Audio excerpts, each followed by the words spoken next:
Opo.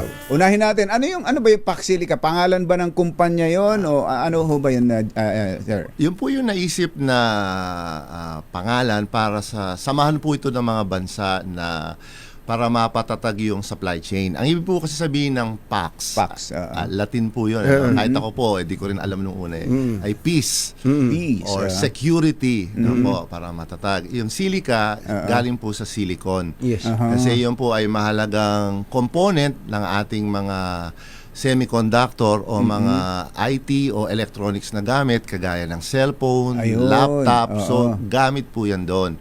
So ang gusto po ng samahan na ito ay halimbawa po ng US, Japan, Korea, Netherlands na napaka-advanced na po nila sa mga technologies ay mapatatag yung mga supply ng mga component na ito. Itong chips po kasi na ito ay pinapaandar ng mga minerals kagaya ng nickel, kagaya ng Marami tayo copper, niyan. mayaman ng Pilipinas.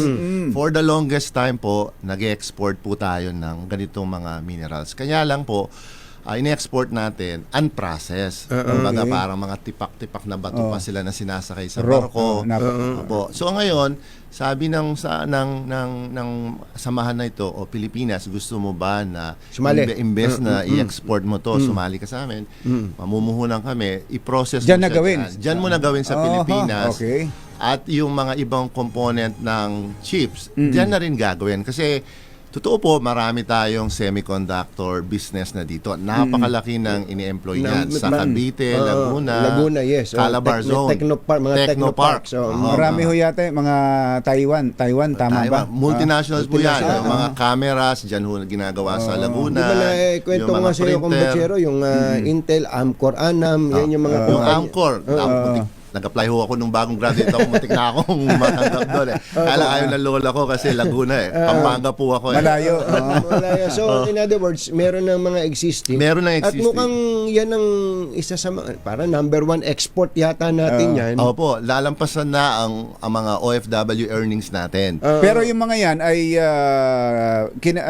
binubuo lang dito Tama sa po. atin. Ang nangyari po, dumarating yung mga pyesa, dito po i-assemble at i-test at i-export ulit. Yung mga existing companies na yan. Opo, so ganun lang po ang nangyayari. Okay. Pero yung in-import po natin na parts na yon, ang bahagi po nun galing din sa Pilipinas. Tingnan nyo na yun. Parang umikot lang Umikot lang. So ang nangyari po, ini-import din natin, tapos export. So konti lang po yung nako-contribute natin.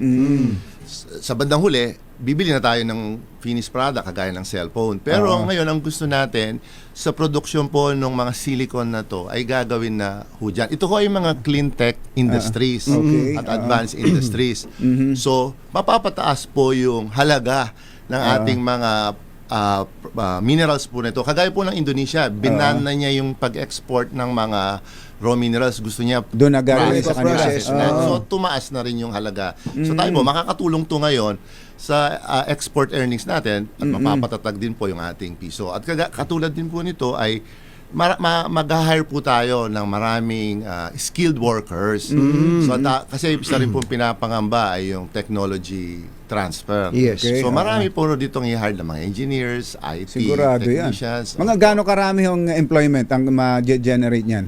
Well, makikita po natin ang semiconductor industries po ay mahigit 350,000. Doon po sa PESA pa lang yon. Hindi ko pa ho alam yung sa Board of Investment. Pero close to ano po yan, 1 million po siguro yung mga nagtatrabaho sa mga semicon.